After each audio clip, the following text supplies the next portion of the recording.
Hear me? Hear me? Lyrique King, first interview. What's going on, y'all? We're here to get to know the real Lyrique King. Get to know me. How about you help us get to know you and tell us a little bit about yourself? Well, my name's Lyrique King. I'm a up-and-coming hip-hop artist. From? Salt Lake City, out of way of Indianapolis. I'm from Indianapolis, Indiana. I live in Salt Lake City, Utah, and I'm trying to blow up out here. Is it hard to do rap in Salt Lake City? Extremely hard.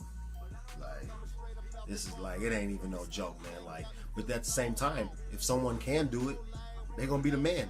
So it's like, that's the kind of the way that I'm trying to take it, you know. So describe your style.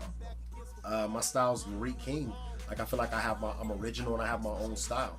You're in the studio a lot. Do you have certain things that you do to prep yourself before you go into the studio? Do you have to like get your mind right?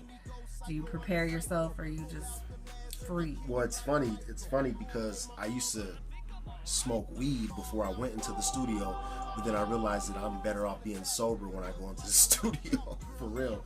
Like I said, always be prepared when you go into the studio. So that's when I go in the studio, that's kind of my mind frame, is to be prepared. You know, make sure that I have all my stuff down, packed. That way I can go in there and I can just lay this stuff down and get as much music done as possible. So why don't you tell us something that's not very known about you that maybe not everybody that knows you even would know about you? I like to play Risk. World domination. Are you good though? Yeah, absolutely.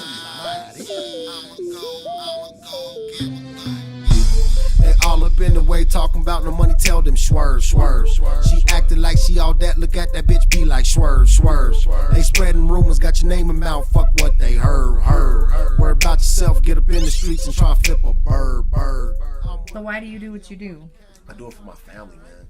I do it for my family, I do it for my kids. I do it so that they don't have to go through the same things that I did when I was growing up. And even though this is a really hard industry to get into and it's a long shot, I can't stop. This is what I want to do for the rest of my life, and I have to. It's like I feel like I have something to provide the game, you know. So putting all the effort into it, what's the biggest thing that you like to do when you're making a song? I think one of the funnest things of making music is, I mean, obviously when I write, and then once I start putting the hook and then the verses together, and it comes together as one collective unit, that's fun. But when you get into the studio and you record it, you know, I think the funnest part for me is when it goes into the mixing process and you get to put all the bells and whistles on your music, which is gonna make it hot. So if you could have one superpower, what would it be and why? To read people's minds, because you know, I always want to know what people are thinking, you know, and that might be a gift or a curse. So I might take that back, but you know, yeah, to read people's minds, because you know sometimes, you know, I'd be wondering what if someone looks at me sideways. I'm like, why are you looking at me sideways for? You know what I mean? So you know, sometimes or sometimes I want to know what wifey's thinking, or you know what I mean, or whatever. You know, you never know, man. It's just